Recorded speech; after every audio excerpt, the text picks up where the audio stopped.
오늘 우리에게 주신 하나님의 말씀 요한복음 6장 5절부터 10절까지의 말씀입니다. 요한복음 6장 5절부터 10절까지의 말씀, 저와 함께 한 절씩 교독하시겠습니다. 예수께서 눈을 들어 큰 무리가 자기에게로 오는 것을 보시고 빌립에게 이르시되 우리가 어디서 떡을 사서 이 사람들을 먹이겠느냐 하시니, 이렇게 말씀하심은 친히 어떻게 하실지를 아시고 빌립을 시험하고자 하심이라. 빌립이 대답하되 각 사람으로 조금씩 받게 할지라도 200데나리온의 떡이 부족하리이다. 제자 중 하나 곧 시몬 베드로의 형제 안드레가 예수께 여짜오되 여기 한 아이가 있어 보리떡 5개와 물고기 2마리를 가지고 있나이다. 그러나 그것이 이 많은 사람에게 얼마나 되겠사옵나이까? 예수께서 이르시되 이 사람들로 앉게 하라 하시니 그곳에 잔디가 많은지라 사람들이 앉으니 수가 5,000명쯤 되더라. 아멘. 맛보아 알지어다라는 제목으로 하나님의 말씀 선포하겠습니다. 제가 IT 기기에 관심이 많아가지고요. 지금 세계 최고의 IT 기업은 역시 애플이겠죠.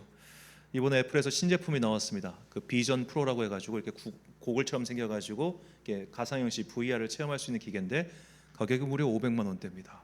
이게 우리나라 정식 출신 언제 될지 모르겠습니다만, 그래서 이제 각종 그런 리뷰를 봤는데 되게 신기해요. 이거 안경을 쓰고 이 아이패드나 그 맥이나 연동이 돼가지고 막 여기서 이렇게 안경 쓴 손을 이렇게 움직이면은 이게 커지기도 하고 내 이 동공을 따라서 이게 막 아이콘이 클릭되고 움직인단 말이에요. 그래서 그 최고의 현재까지 나온 거 앱은 좋은 게 나온 게 없는데, 그 사용하시는 분들 이야기하면은 당신이 맥 혹은 맥 프로가 있다면 그 맥 프로와 이걸 연결해서 3D로 영화를 볼 수 있다. 애플 TV로 하면은 화질이 어마어마하답니다. 그래서 이제 물론 이게 500만 원의 가치가 있느냐는 좀 의문이지만 여하튼 그렇게 신세계가 펼쳐지고 있다. 그런 리뷰를 요새 많이 보고 있어요. 또 이번에 갤럭시 24도 이제 세계 최초로 AI가 탑재된 그 스마트폰이지 않습니까? 그래서 이제 24 최고의 지금 주목하는 기능이 자동 통역 기능. 그냥 말하면은 통화로도 통역이 가능한 그런 아주 신기한 기능들이 요새 벌어지고 있죠. 자, 요즘에는 우리가 다 이렇게 삼성과 애플을 세계 최고의 IT 기업으로 생각하고 있지만 제가 어릴 적에는 세계를 선도하는 그룹은 따로 있었습니다. 바로 일본의 소니였죠. 일본 소니가 만들어낸 진짜 시대를 혁명한 그 아이콘과 같은 제품이 있었어요. 워크맨입니다. 마이마이라고도 부르는데 이 워크맨 보신 분들을 세대 차이나 본 사람도 있고 안 본 사람도 있겠지만 이 카세트 테이프를 넣어가지고 이렇게 끼고 다니면서 이렇게 다녔단 말이에요. 근데 이 워크맨 중에 소니 워크맨은 그 당시에 뭐가 있었냐면 국산은 그게 안 됐는데 테이프가 끝까지 감으면 자동으로 뒤로 갔었어요. 소니는 대각 하면서. 그게 이제 국산은 바꿔 껴줘야 됐었는데, 그럼 소니가 이 워크맨에 대한 자부심이 어마어마했습니다. 이걸로 세계를 제패했으니까. 그런데 이 소니가 계속해서 워크맨 개발에 힘을 낼 때 우리나라 기업들은 다른 데 눈을 돌리기 시작해요. MP3 시장이었습니다. 그리고 마침내 게임 체인저가 등장하죠. 애플의 아이팟이라는 게 등장할 때 비로소 소니는 완전히 망해버렸어요. 그래서 이게 애플의 성공과 소니의 실패를 비교하는 기업 사회로 굉장히 많이 인용됩니다. 그럼 소니는 왜 망했을까? 음질을 고집했기 때문입니다. 소니는 MP3가 처음 나왔을 때 그걸 무시했어요. 왜냐? 아무리 컴퓨터 파일이 좋아봤자 테이프의 음질을 따라갈 수 없어. CD의 음질을 따라갈 수 없어. 지금도 그 LP판을 고집하는 분들이 있잖아요. 이게 음질이 너무 좋아라고 하면서 소니가 그렇게 생각한 거예요. 우리는 최고의 음질을 만들 수 있는 최고의 기술을 가지고 있어. 저런 허접한 MP3 음원 따위는 사람들이 안 들을 거야라고 생각했단 말이에요.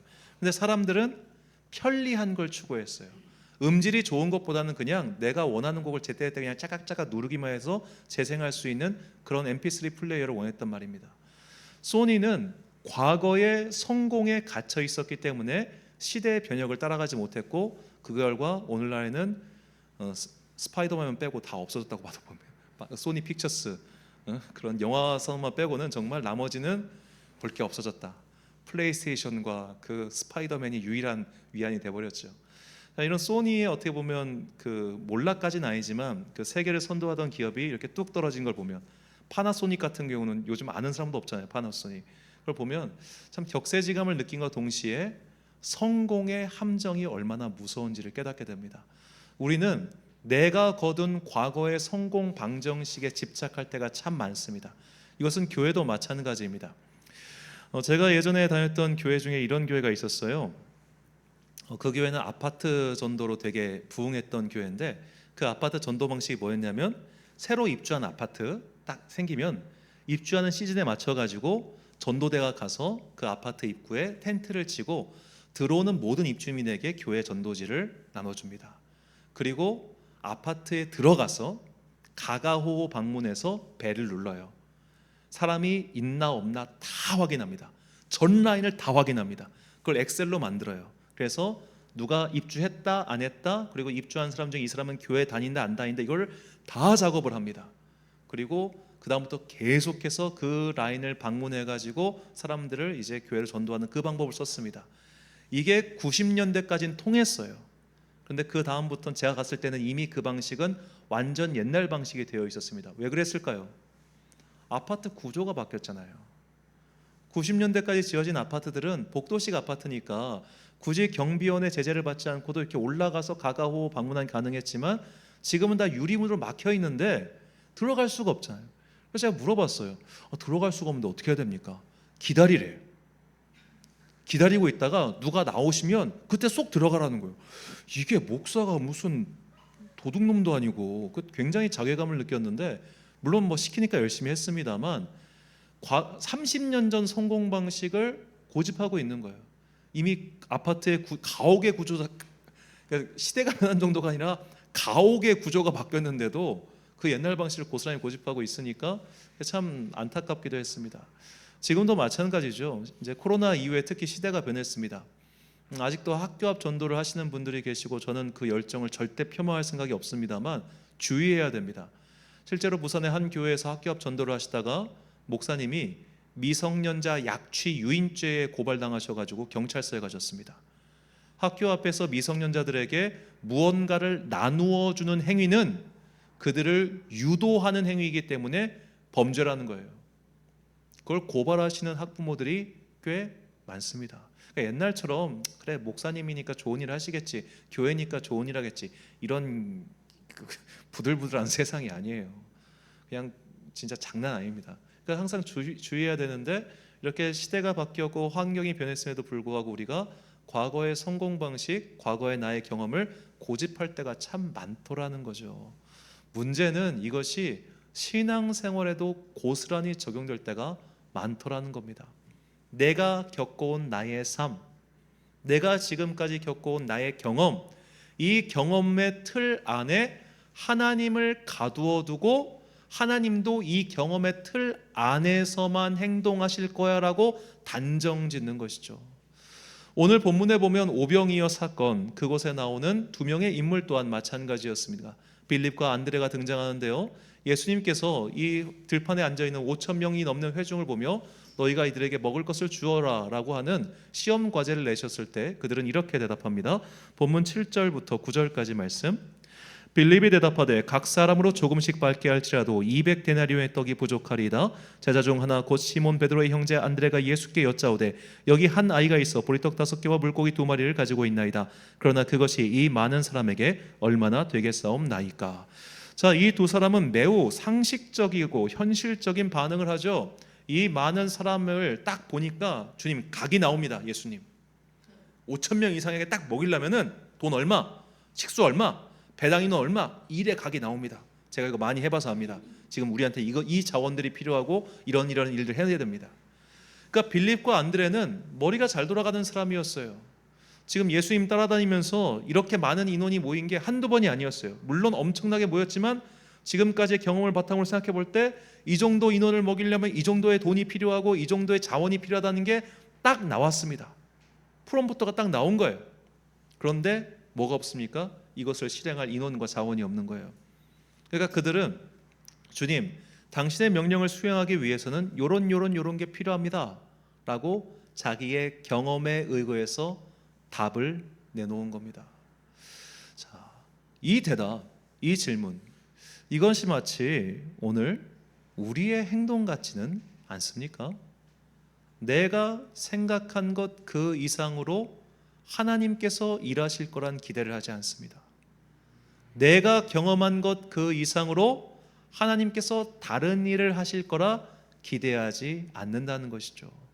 자, 요한복음 6장에서 이 사람들이, 예수님의 제자들이 오병이어의 기적을 체험하기 전에 그들은 이미 다른 기적을 체험했습니다. 바로 가나의 혼인잔치 기적입니다. 물이 변해서 포도주가 되는 걸 봤습니다.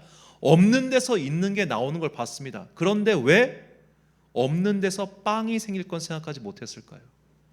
물이라는 것이, 그냥 흔해 빠진 물이 맛있는 포도주로 변하는 걸 봤는데 왜 또 다른 일은 상상하지 못하는 것일까요? 이것은 출애굽기에 나왔던 이스라엘 민족 또한 마찬가지였습니다. 10가지 재앙을 일으켜서서 이집트의 바로의 고집을 꺾고 출애굽을 시키신 하나님은 믿을 수 있었습니다. 경험했으니까요. 그런데 홍해라고 하는 새로운 문제가 등장하자 원망하기 시작합니다. 하나님은 10가지 재앙을 일으키실 수 있는 분이시지만 홍해 앞에서는 어쩔 수가 없어. 홍해의 문제가 해결되니까 또 다른 문제가 등장합니다. 마실 것. 바다를 가르시는 하나님이 물을 주실 거란 생각은 못합니다. 자신의 지난 경험들, 그 경험 속에서만 하나님을 생각하기 때문이죠. 이것을 바꿔 말하자면 우리는 내 생각과 내 계획 속에 하나님을 가두어 놓고 그렇게 하나님을 제한할 때가 너무나 많다라는 겁니다. 그렇게 이렇게 하나님을 제한하니까 그 다음에 찾아오는 게 뭐겠어요? 새로운 문제가 오면 그때부터 염려하고 근심하기 시작하는 것이죠. 새로운 문제. 그래, 하나님께서는 내 과거에 이런 건 해결해 주셨어. 근데 이 일은 못 하실 거야. 하나님은 그래, 그때 내가 감기 걸린 거는 낫게 해 주셨어. 그런데 암 걸린 건 못하게 하실 거야. 그래, 하나님께서는 내가 시험 잘 보게는 해 주셨어. 그런데 하나님은 내 집 문제는 해결하지 못하실 거야. 새로운 문제를 만나면 과거에 이 일을 행하신 하나님께서 이 일도 행하실 거야 이렇게 생각하는 게 아니라, 과거에는 이렇게 했지만 이건 안 될 거야, 이건 했지만 저건 안 될 거야, 그렇게 하나님을 내 경험의 틀 안에 가두어 놓고 하나님의 일하심을 제한하면서 혼자서 염려하고 근심하는 게 오늘 우리의 모습은 아닌가, 그런 생각을 해봤습니다. 청소년 비전 캠프를 준비하면서 근심이 없는 건 당연히 아닙니다. 전 사실 이런 캠프 하는 거 싫어합니다. 왜냐하면 캠프라고 하는 게 항상 여러 가지 위험을 동반하고 있기 때문이죠. 저도 이제 교육 사역을 한 지 좀 오래됐습니다만, 제가 첫 번째로 전도서를 할 때 제 눈앞에서 벌어진 게 뭐냐면, 교회 주차장에서 교회학교 선생님이 미끄러져 가지고 교회 주차장에서 미끄러져서 여기가 깨졌어요. 제 눈앞에서. 저는 그때부터 여름 사역을 할 때마다 사역자는 사표를 준비하고 이걸 해야 되는구나, 항상 그 마음을 품고 있습니다. 제가 교육 총괄 목사를 할 때 실제로 이제 장애인 부서 아이가 수영장 갔다 어떤 일이 있었냐면 자빠지면서 이빨이 다 깨졌어요. 그때 교회에서 여행자 보험을 들어왔는데 여행자 보험에서 이빨은 해당 사항이 없는 거예요. 교회에서 1,000만 원 물어줬습니다. 그러면 그 성도님이 1,000만 원 받고 그냥 교회 다니셨냐? 교회 떠나셨어요. 드림학교 다니시던 분이셨는데, 왜 그러냐면 사고가 일어나면 교회는 무조건 시험 듭니다. 그러니까 캠프는 사고가 일어나면 절대 안 되는 거예요. 그럼 사고가 일어나지 않으려면 그냥 교회 안에 있는 게 가장 안전합니다. 나가면 안 돼요. 이게 되게 모순적인 활동이란 말이에요. 나가야지만 거기서 우리가 분위기를 새롭게 하고 아이들 은혜를 받는데, 그러면 사고가 날 위험성이 높아지죠. 새로운 환경에서 애들은 또 흥분해 있어요. 이게 청소년 애들 됐다 보면은 얘들이 그냥 강아지가 된다고 생각하시면 돼요. 강아지가 돼요. 망둥이처럼 뛰어댕겨요. 잠도 안 자. 와, 나는 나이들 힘들어 죽겠는데 이것들은 잠도 안 자고 밤샌 다음에 그 다음날 아침에 자고 있어요. 예배 시간에. 그러다 저녁쯤 되면 다시 한번 리플레시 되고, 이게 완전히 반복되는 사건인데, 그럼에도 불구하고 그렇게 해야만 아이들이 다시 한번 분위기를 잡고 기도하고 하는 게 되니까 그렇게 하는 건데, 여러 가지 위험이 있다고요. 특히 이제 이번에 함께 하시는, 아까 잠깐 말씀드렸지만 함께 하시는 목사님들이 늙으셨어요. 그게 참 되게 놀랐어요. 이게 1년 사이에 이분들이 많이 힘드셨구나.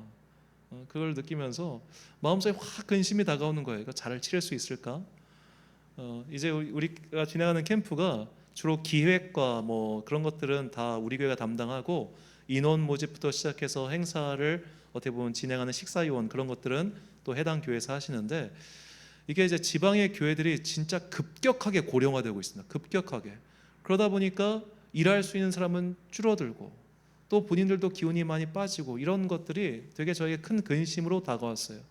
그때 주님께서 저에게 이전에 이 캠프를 준비하면서 하셨던 말씀을 다시 한번 저에게 주셨습니다. 이사야 49장 20절과 21절 말씀. 자식을 잃었을 때에 낳은 자녀가 후일에 내 귀에 말하기를 이곳이 내게 좁으니 넓혀서 내가 거주하게 하라 하리니 그때 내가 내 마음에 이르기를 누가 나를 위하여 이들을 낳았는고 나는 자녀를 잃고 외로워졌으며 사로잡혀 유리하였거늘 이들을 누가 양육하였는고 나는 홀로 남았거늘 이들은 어디서 생겼는고 하리라. 아멘. 자, 이것은 하나님께서 이사야에게 주신 회복의 말씀입니다. 이 말씀의 뜻이 뭐냐면 이제 자녀가 다 죽었어요. 아무도 없어요. 나는 이제 외롭게 홀라 죽겠구나 라고 생각하고 있는데 어느샌가 눈을 떠보니 내 후손들이 이렇게 많은 거예요. 하나님께서 채우시고 하나님께서 보내주시고 하나님께서 함께 해주시는구나. 이 이사야의 고백이 제가 2년 전에 기도하면서 받았던 말씀입니다. 이 말씀을 다시 한번 저에게 깨닫게 해주셨습니다. 그러면서 오늘 이 오병이어의 사건 속에서 근심하고 염려하는 그 빌립과 안드레의 모습이 바로 저의 모습임을 깨달았습니다. 과거에도 분명히 여러 가지 일들을 행하신 하나님께서 이번에 늙은 건 어떻게 해주실 수 없겠지, 지친 건 어떻게 해주실 수 없겠지. 지금까지는 내가 30대 교인들과 함께 하다 보니까 서로 막 기운차게 열심히 했지만 이제는 60대 교인들과 함께 해야 되니 다들 지치시고 힘들어서 어렵겠네 이 생각을 하고 있는 거예요. 빌립과 안드레아와 같이 염려하고 근심하는 게 그때 저의 모습이었다라는 거죠. 그러면서 이 오병이어 사건 속에서 어찌 보면 가장 큰 은혜를 누린 사람은 누구였을까라는 생각을 해봤습니다. 그 사건이 벌어진 광경을 한번 생각해 보십시오. 주님이 계시고 제 아들이 있고 사람들이 앉아 있을 거예요. 들판에서. 제일 행복한 사람은 아무 생각 없이 거기 앉아 있는 사람들입니다. 아무 생각 없이 그냥 와서 앉아 있는 사람들. 저녁 시간이 됐어. 어떻게 되겠지. 들판이요. 어떻게 되겠지. 아무 생각 없이 앉아 있는 사람들이 제일 편안했어요. 우리는 생각이 너무 많아요. 너무 많이 걱정해요. 저녁에 뭐 해 먹지? 어머, 집에서 너무 멀어졌네? 이 많은 사람들 어떡하지? 쓸데없는 것까지 고민하고 염려하는 게 우리의 모습이더라는 거죠. 그래서 헬라어로 염려하다라는 말은 메림나오인데 이는 메리조라는 말의 변형입니다. 나뉘다, 분산되다라는 뜻이에요. 지금 앞에 있는 거 하나만 생각하면 되는데 여러 가지로 생각이 번잡하고 나뉘어져 있어요. 쓸데없는 생각 때문에 내 영혼을 내가 갉아먹어요. 그렇게 염려와 근심이 많은 사람들은 어떻게 되느냐? 나 스스로 만든 내 생각의 함정에 빠져가지고 혼자 거기서 못 나오고 있어요. 혼자만 거기 있으면 다행이게 옆에 있는 사람을 끌어당깁니다.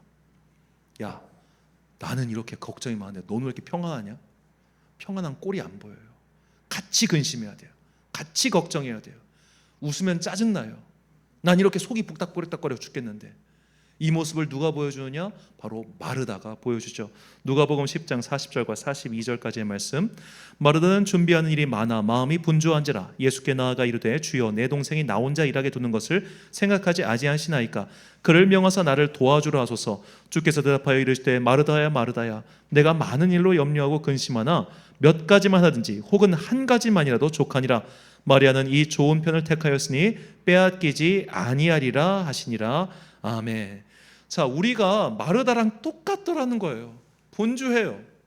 이거 끝나면 저거 하고 저거 끝나면 이거 하고 또 집에 가면 뭐 해야 되고 뭐 해야 되고 뭐 해야 되고 앞으로 무엇을 준비해야 되고 이런저런 염려와 근심과 생각 때문에 계획을 엄청나게 세워둬요. 그리고 기도하죠. 하나님 이 계획대로 이루어지게 하옵소서.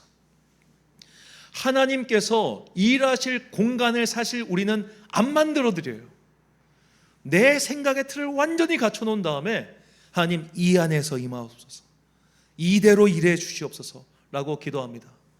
그런데 바울은 그런 사람이 아니었어요. 바울은 자기 계획이 분명히 있었습니다. 그리고 그 계획대로 가기를 원했습니다. 그런데 계획이 틀어져도 하나님께서 새로운 섭리 가운데 인도하실 것을 알았어요. 원래 그는 튀르키예 지방에 있는 소아시아 지방의 교회들을 살피기를 원했습니다. 그런데 하나님께서 거길 못 가게 하세요. 그리고 마케도니아로 보내버리십니다. 그럼 거기 가서 좋은 일만 있었느냐? 감옥에 갇히질 않나? 배가 난파되지를 않나? 바울은 그의 계획대로 된 일이 사실 별로 없었어요. 기본적인 줄기는 잡고 있었지만, 그리고 최선을 다했지만 그것대로 되지 않을 때 하나님께서 또 다른 길을 열어주실 것을 그는 알고 있었습니다. 이러한 믿음이 우리 가운데 회복되어야 됩니다. 우리는 너무 생각이 많습니다. 생각이 많으니까 근심이 퍼져갑니다. 이렇게 근심과 걱정이 많으면 심각한 경우에는 내가 지금 어디로 빨려 들어간지도 모를 때가 많아요. 거기에 집착하게 되고 거기에 주목하게 되고, 더구나 여기서 뭐가 나오냐, 나중에는 분노가 나옵니다. 내 생각대로 되지 않으면 그렇게 짜증이 나요. 이거는 MBTI 문제가 아니에요. 염려와 근심이 많은 사람은 생각을 많이 하게 되고 그 생각대로 되지 않을 때 온갖 분노와 짜증이 올라오게 되어 있습니다. 저는 어쩌면 오늘날 우리나라 사회에 이렇게 서로 분노가 많고 짜증이 많은 이유 중 하나가 염려와 근심이 많기 때문 아닌가, 그런 생각을 해봅니다. 염려와 근심에 사로잡히면 분노에 사로잡히고, 분노에 사로잡힌 그 사람은 절대로 하나님의 일이 눈에 들어오지 않아요. 그렇기 때문에 우리는 오히려 내 생각대로 되지 않을 때, 혹은 내가 전혀 생각지도 못한 여러 가지 환난과 위기가 닥쳐올 때 이러한 염려와 근심을 하나님께 맡기는 믿음의 훈련이 필요합니다. 역대하에 보면 여호사밧 왕이 이런 일을 당했습니다. 여호사밧 왕 때에 남쪽에 있었던 암몬과 모압과 에돔의 연합군이 유다를 쳐들어옵니다. 유다에게는 이들을 방어할 능력이 전혀 없었습니다. 그래서 여호사밧 왕은 하나님께 이렇게 기도해요. 역대하 20장 12절 말씀, 우리 하나님이여 그들을 징벌하지 아니하시나이까? 우리를 치러 오는 이 큰 무리를 우리가 대적할 능력이 없고 어떻게 할 줄도 알지 못하옵고 오직 주만 바라보나이다 하고. 아멘. 자, 우리는 사실 이런 기도 싫어합니다. 내가 왜 주만 바라봐야 돼? 우린 그렇게 무계획하게 무책임하게 살면 안 돼. 계획이 있어야지. 준비가 되어 있어야지. 열심히 노력해야지. 물론 맞는 말입니다. 준비해야죠. 노력해야죠. 그런데 내가 준비하고 노력한다고 해서 환난이 안 닥치는 것 아닙니다. 내 생각대로 내 인생이 풀리는 것 아니잖아요. 그런 일이 닥쳐올 때마다 내 계획대로 안 됐어 라고 하면서 원망하고 불평할 것이 아니라, 그러한 일들에 대해서 하나님께 하나씩 맡겨가는 믿음의 훈련을 하십시오. 하나님께 일할 수 있는 공간을 내어드리십시오. 하나님께서 이 일을 하실 수 있도록 내가 머릿속으로 모든 계획을 다 세우는 것이 아니라 주께서 일하실 공간을 만들어 놓을 때 우리는 반드시 하나님의 일하심을 보게 될 것입니다.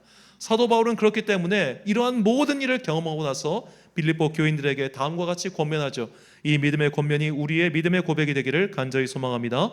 빌립보서 4장 6절과 7절 말씀을 함께 봉독하겠습니다. 시작. 아무것도 염려하지 말고 다만 모든 일에 기도와 간구로 너희 구할 것을 감사함으로 하나님께 아뢰라. 그리하면 모든 지각에 뛰어난 하나님의 평강이 그리스도 예수 안에서 너희 마음과 생각을 지키시리라. 아멘. 사랑하는 천안광성교회 성도 여러분, 그리고 이 예배를 함께 드리고 계신 귀한 주님의 자녀 여러분, 갑진년 새해가 밝았습니다. 우리는 새해에도 또 많은 계획을 세우고 있겠죠. 그런데 그 계획 속에 내가 함몰되지 마시고 하나님의 일하실 공간을 열어두십시오. 너무 염려하고 너무 근심하지 마십시오. 내 마음이 나뉘어 있다고 해서 그 일이 해결되는 것 결코 아닙니다. 지금까지와 나와 함께 하신 이 에베네셀 하나님이 앞으로도 나와 함께 하실 임마누엘 하나님의 은총으로 변화될 것입니다. 내가 과거에는 이런 경험 속에 갇혀 있지만 그 경험을 초월하시는 하나님의 능력이 분명히 나타날 것입니다. 그러므로 너무 근심하고 염려해서 내 영혼을 스스로 갉아먹지 마시고 또 주변의 영혼까지 함께 갉아먹지 마시고 주님의 일하심을 굳게 신뢰하며 나의 모든 염려와 근심을 주님께 올려드리는 그런 여러분과 제가 되시길 간절히 소망합니다. 말씀을 준비하며 이 찬양 떠올랐습니다. 날이 저물어 갈 때 빈들에서 걸을 때 그때가 하나님의 때, 이 찬양 올려드리신 후에 함께 기도하겠습니다.